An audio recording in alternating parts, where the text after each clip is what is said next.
Welcome to ContractorTools. This is a video about importing estimate cost data from Spreadsheets. ContractorTools allows you to import estimate cost data into job estimates, custom cost books, and job templates. The process works the same for each of these, so I'm going to demonstrate this by importing into a job estimate. To import estimate cost data, go into a job, then into the estimate, then tap on plus to add a new item. In the new item screen, tap on the option to import from a spreadsheet. So here's how it works. ContractorTools can only import from spreadsheets that are formatted specifically for importing into ContractorTools. So to import cost data, you need to get a copy of the ContractorTools spreadsheet template and then load your cost data into it and then import it. To get a copy of the spreadsheet template, tap Email Spreadsheet Templates. ContractorTools will email you both an Excel spreadsheet, which you can open with Excel, and a numbers spreadsheet, which you can open with Numbers on a Mac. As the instructions indicate, when you receive the spreadsheet, open it and enter your cost data into the appropriate columns. Let's have a look at the spreadsheet now. Here's what the spreadsheet looks like in Excel. The group columns on the left allow you to import items into item groups. If you enter names in the group columns, those groups will be created and the item on that line will be inserted into it. If you leave the group names blank, the item on that line will appear as a standalone item, not in a group. Then the item names go in the item name column. And now about the costs. Materials, equipment, and other costs are entered as simple costs per unit. So if the item material costs $89 per unit, you enter 89 here.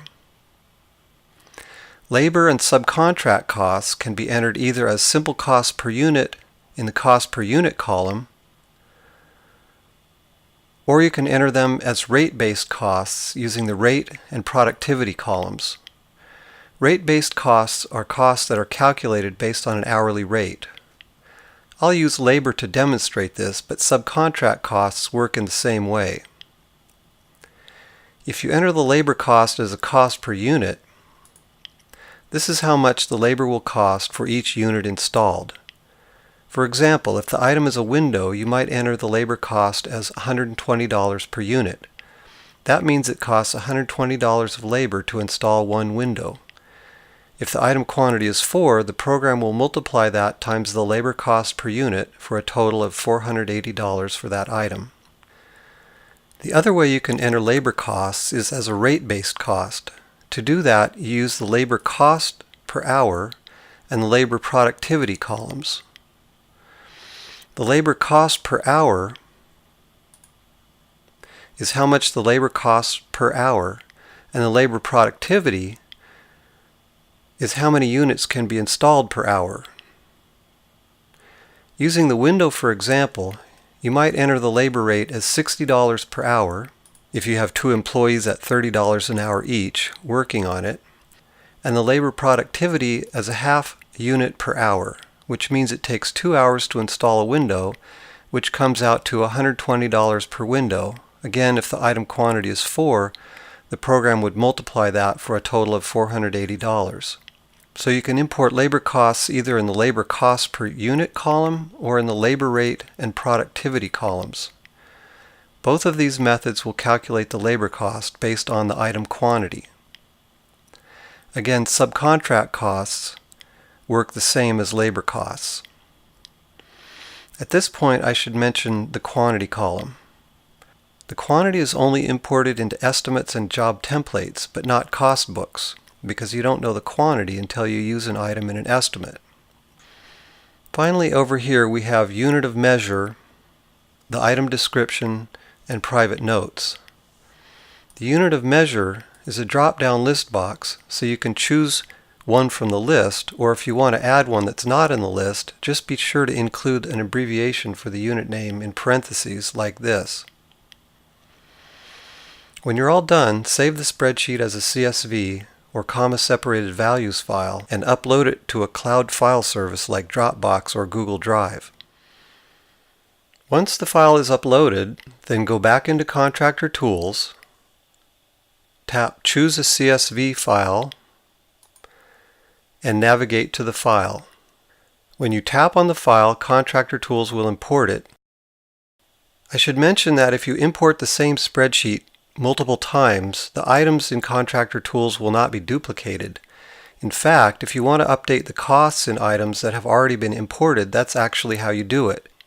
Just update the costs in the spreadsheet and then re-import the spreadsheet.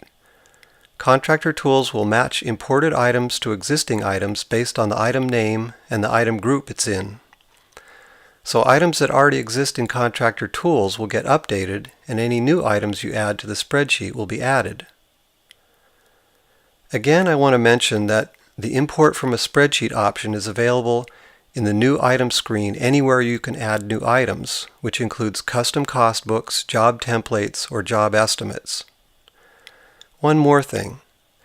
If you've been using Excel or numbers for estimating in the past, you probably have your own spreadsheet template that's laid out in your own format, and you're probably not that excited about having to reformat it before you can import it into ContractorTools. Well, the good news is we can do that for you. All you need to do is email your spreadsheet and contact information to support@contractortools.com, and we'll do that for you and send it back so that all you have to do is import it. So this concludes our video on importing estimate costs from spreadsheets. Thank you for watching.